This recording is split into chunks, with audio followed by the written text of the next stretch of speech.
Hey everybody, welcome to Trailer Jury.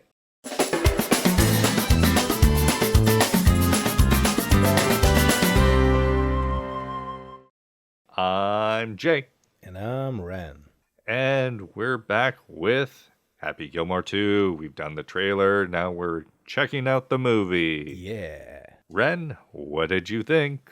I enjoyed it. And just so you know, we are recording this after the Jurassic World Rebirth. And I did want to contrast just the fact that, like, the trailer looked like shit, but the movie was enjoyable. It almost feels like the opposite case. Opposite of a catfish, whatever the fuck that is. So this is kind of a funny situation because with Jurassic World, or Jurassic Rebirth, sorry, you liked the trailer and didn't like the movie. Yeah. This one, you didn't like the trailer, but you liked the movie. Yeah. And I didn't like the trailer, and I didn't like the movie. I'm also just going to point out sometimes it might be better for the movie if the trailer looks bad, because I just came in with like low expectations. And because of that, it was better than my expectations. Whereas maybe the other movies gave me too much of a high expectation from having like a good trailer, and then the movie was mediocre at best, you know? I love a good surprise when it comes to movies where you don't think it's going to be good and it just is like, oh my God, this is amazing. This was not one of them for me, but it sounds like it was for you. I like the surprise right at the start that he's sad because he killed his wife with a golf ball. I was just like mean, like having a bad day, grumpy, turning it on. I'm like, I guess I'll watch Happy Gilmore for like the channel, like fuck.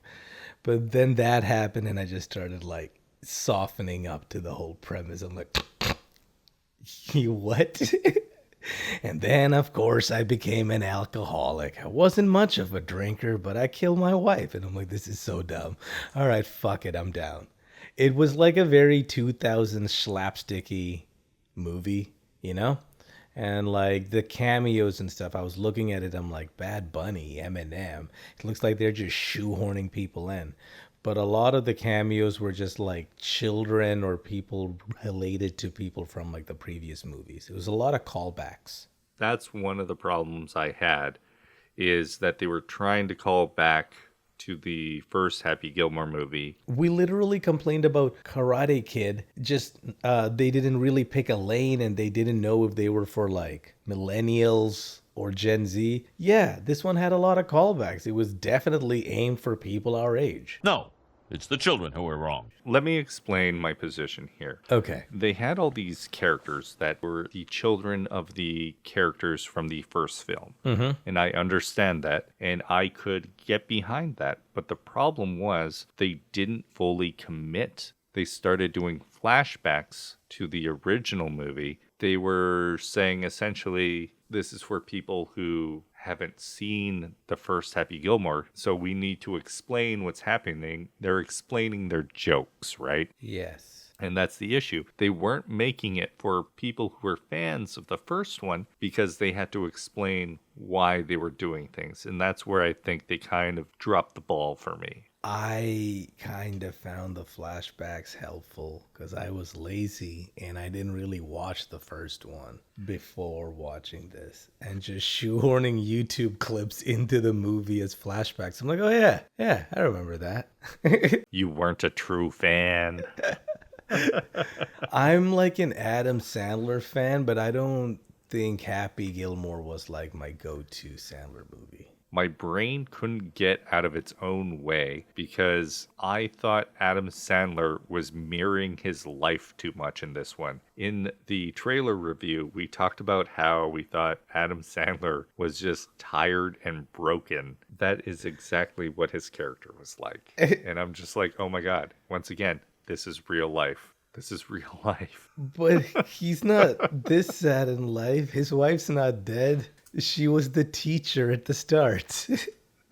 And two of the girls in the movie are his daughters? Like, one daughter and 3 boys. yeah, but the girl who plays his daughter is his actual daughter.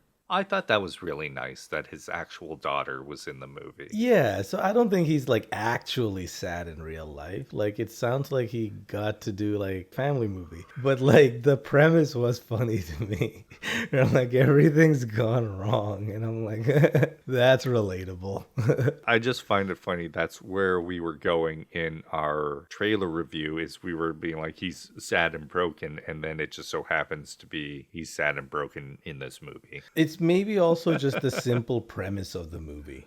Killed his wife, single dad, drinks, sad, broken, needs cash to send kid to school, tries to get back into golf. I was like, it's a very simple story. And maybe I was just down for something simple after like overtly complicated movies we've been watching and shit. I'm like, You just described about maybe half the movie, then it just completely goes off the rails. no, I actually fucked with the plot. Like the whole idea of like esports and like that's a thing. Esports has become like more of a thing and they were playing up to the whole VR thing and being like, oh, they're making like a VR golf league. And I'm like, all right, I see where you're going with it. Like the old being replaced by the new. I couldn't get into it though. I didn't care enough about golf. Yeah, and like that was also something that made sense to me because I'm like, how are they going to make golf interesting? I'm like, I'm not into golf. They're like, oh, golf is dead. I'm like, good.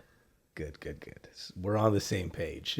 I also really fucked with the scene where the guy, Shooter McGavin, gets broken out by the esports VR guy, and he's describing his evil plan to him, how he's gonna have just like snowboarding and like sand pits and weird shit, and just make golf like a weird game, and Shooter McGavin just throws hot coffee in his face. It was just dumb, and I loved it. I'll give you that part. That was pretty funny. It came out of nowhere. It was such a weird decision on the screenwriting part. And then what happened? I don't know. He throws hot coffee in his face and runs away. I'm like, what?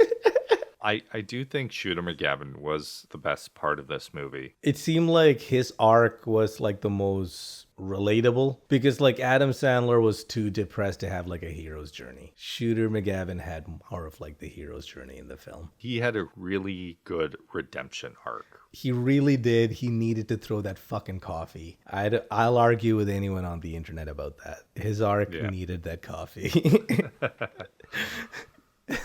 And they had Haley Joel Osment as like an evil golfer. And I'm like, yeah, I love when he plays like a piece of shit. He did play a pretty good piece of shit, that's for sure.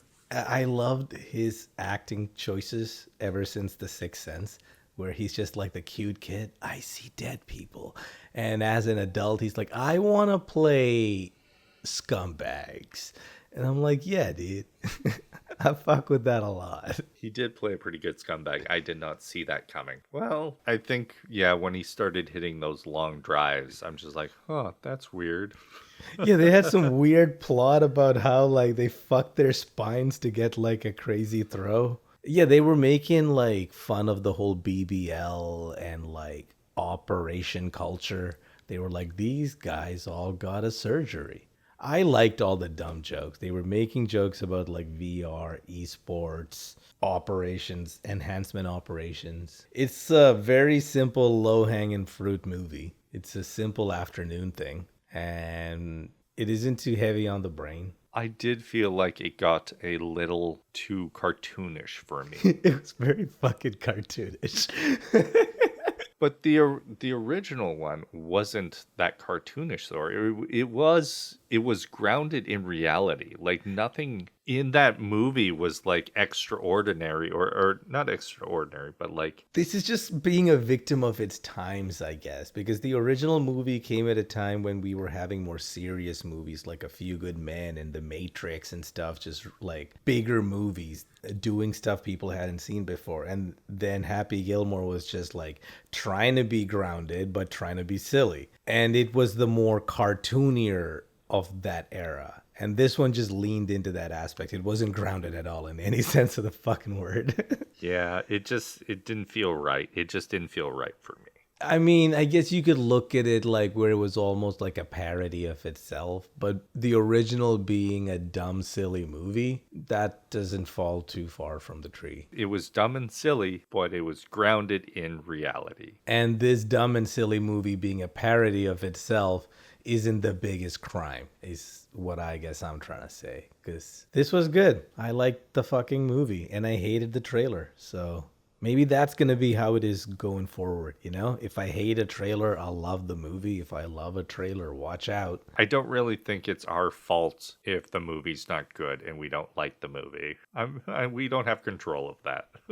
I'm sure eventually a good trailer will have a good movie. I just want to say my favorite part of this movie is the clever ways that he hid his alcohol. Are you shitting me? Oh, that is so funny. I was seeing it with a friend and he was saying like he hated that part. He found that to be the cartoony dumb part of the movie where like every like object prop in the movie was actually like an alcohol thing where he had like a cucumber was an alcohol. You gotta remember, I come to this with a props background, Yes. so that is really funny to me. I found all of those like Easter eggs to be funny. I'm like, I wonder which one's gonna be next. I like the one in the cuckoo clock. That was my favorite. Any movie. Doesn't matter what movie it is. I just find that concept funny. It was all just like a dumb, silly movie, right? It was over the top. It was very cartoony. Even from the props being flasks, everything was a fucking flask. And I loved it. I was just like, this is so dumb. I can turn my brain off. And all of his sons are like just like jocks. All three of them are just like gym bros. I'm like, this is so stupid. No, man, they're hockey guys. They're Canadians. Coming from Alberta, Canada, I can tell you that's what hockey people are all about. It was just hilarious how like between all three of his sons, they had like one shared personality. I'm like, oh wow. Like One shared brain cell is more like it. nobody could be like, oh, you know, Jack was different than Jeff. No, they were fucking not. Those are not their names. I don't know what their names are. They were not named. No, it kind of reminded me of the hockey demons from Dogma. Oh, I do remember that. Yeah, I'm like, oh my god, it's kind of the same thing, except these guys are like the angel version almost. They love their dad so much. Yeah, they're just love dad, and they're like just a caricature of who he was in the first movie, and he's just depressed looking at them like my wife's dead. Like it's just all just dumb.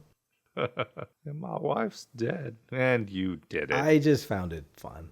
Well, I'm glad somebody found it fun and entertaining. I'm just going to go with this wasn't for me, and I'm fine with that. I got out of it what the trailer said it was going to be for me. I'm like, yeah, yep, that's pretty dumb.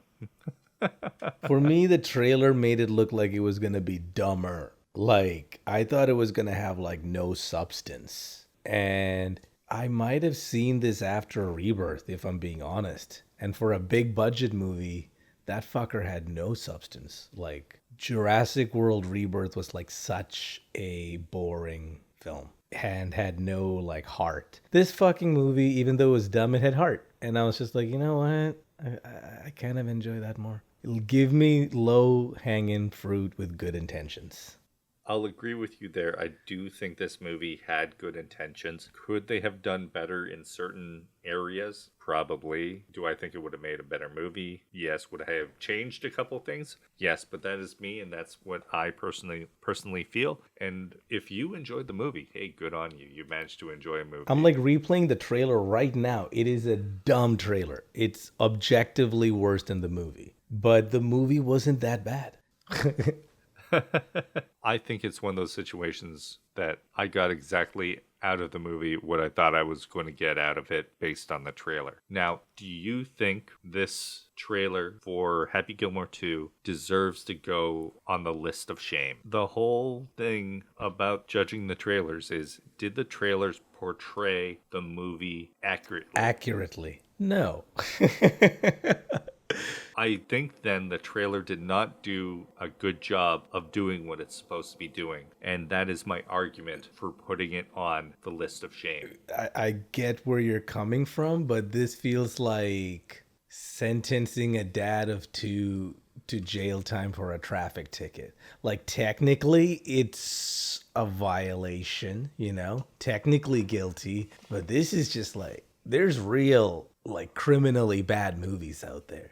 The list of shame has nothing to do with the movie. The movie could be good or bad. The list of shame is for the trailer. We are trailer jury. I'm an attorney with a heart, folks. I'm an attorney with a heart over here. Our entire job is to judge whether or not the trailer lied to us. Did the trailer lie to you? I am going to say not on the shame list. You're going not on the shame list? Not on the shame list, even though it kind of lied.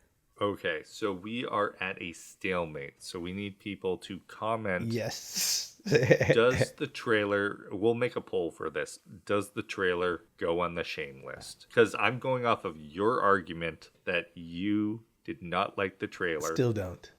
You thought the movie was going to be bad because of the trailer. And that is reasoning to be on the shame list. I didn't like the trailer. I didn't like the movie. So I think my opinion doesn't count. The movie was a B and the trailer was a C grade. And I thought it was going to be a C grade film, right? That's where I'm at. I don't want to put it on the shame list or deem it guilty because of that.